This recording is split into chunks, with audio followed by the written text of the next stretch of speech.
اگر میں یہ کہوں کہ میں اکیلا ووٹ نہیں دیتا تو کیا ہو جائے گا؟ مطلب کہ ساری دنیا دے رہی ہے، پہلے بھی ہم نے ووٹ دے کر دیکھ لیا ہے، تو میں اب نہیں دیتا، میں اکیلے سے کیا ہوتا ہے؟ دیکھیں، آپ اگر اسکول میں پڑھتے ہیں یا کالج میں پڑھتے ہیں، صحیح، آپ کہتے ہیں کہ میں پیپر نہیں دیتا ایک، ٹھیک، یا میں ایک پیپر کے اندر یہ سوال چھوڑ دیتا ہوں، کیا ہو جائے گا؟ ہو سکتا ہے کہ وہی سوال آپ کے نمبر بچا رہا ہو اور آپ پاس ہو جائیں، صحیح، اور ہو سکتا ہے کہ وہی سوال نہ کر کے آپ اپنے آپ کو فیل کر لیں اس کتاب میں. مطلب آپ کہنا چاہتے ہیں کوئی کہ اور آپ ووٹ نہیں دیں گے. میں پہلے کہہ چکا ہوں کہ آپ نے ووٹ نہیں دیا تو کوئی اور دے دے گا. صحیح، تو مطلب کہ ایک بھی ووٹ آپ کی جگہ کوئی اور ووٹ ڈال دے گا تو کیا ہوگا؟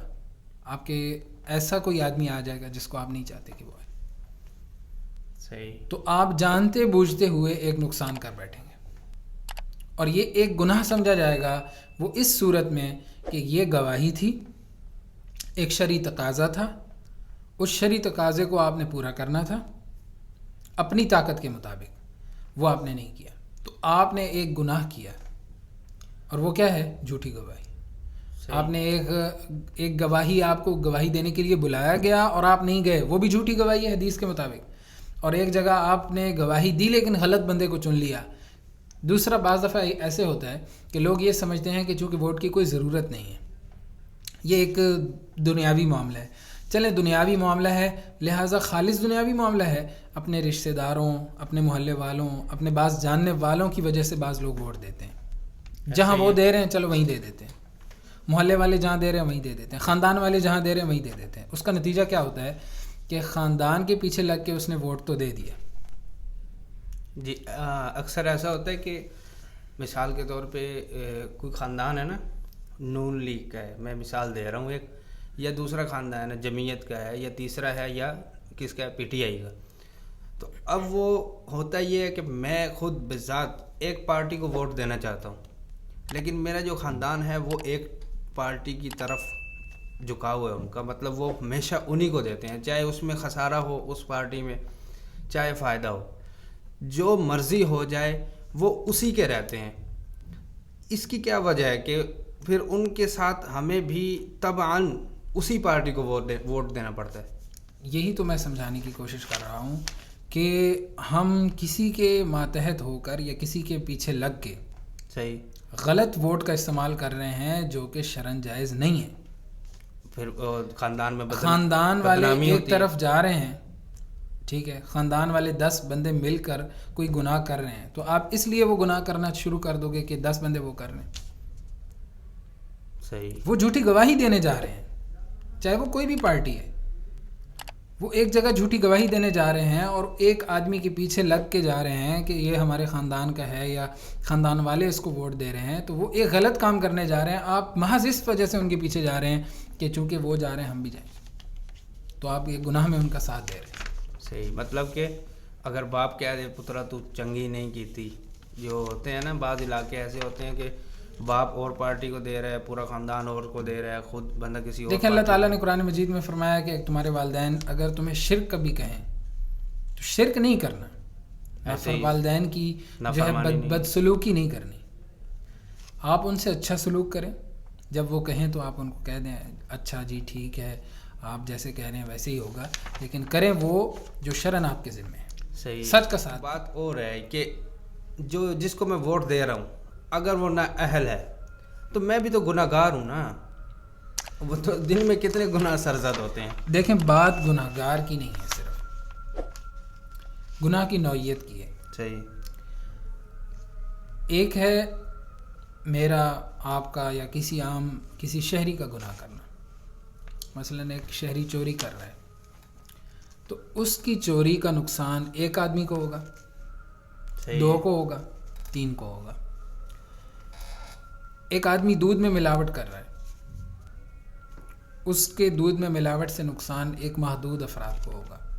ایسے ہی ہے. صحیح، لیکن اگر ہم نے ووٹ نہ دیا اور ایک غلط آدمی اوپر آ گیا، اس کی چوری ملک کی چوری سمجھی جائے گی، سب لوگوں کا نقصان. اس کی کرپشن ملک کی کرپشن ہوگی، اس کا جھوٹ ملک کو جھوٹا بنائے گا، اس کی 2 نمبری پورے ملک کو 2 نمبری پر لائے گی.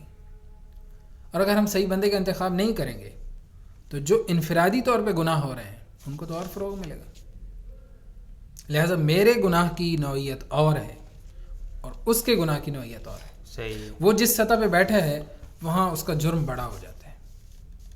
اگر میں پوچھوں آپ سے کہ ووٹ کی اہمیت کیا ہے، کہ اس کی اتنی اہمیت کیوں ہے؟ سب سے پہلی بات تو یہ ہے کہ میں نے پہلے عرض کیا شرعی حوالے سے اس کی اہمیت ہے.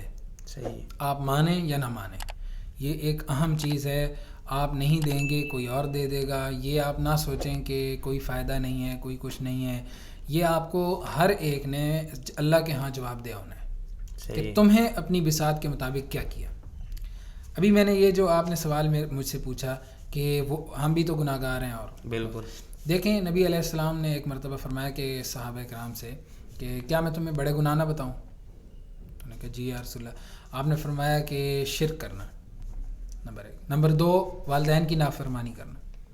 پھر آپ نے ایسے ٹیک لگائی ہوئی تھی، آپ علیہ السلام تشریف فرما تھے اور ایک دم آپ علیہ السلام اٹھے اور اٹھ کر فرمایا الا وقول الزور، خبردار غور سے سن لو، جھوٹ جھوٹ جھوٹ.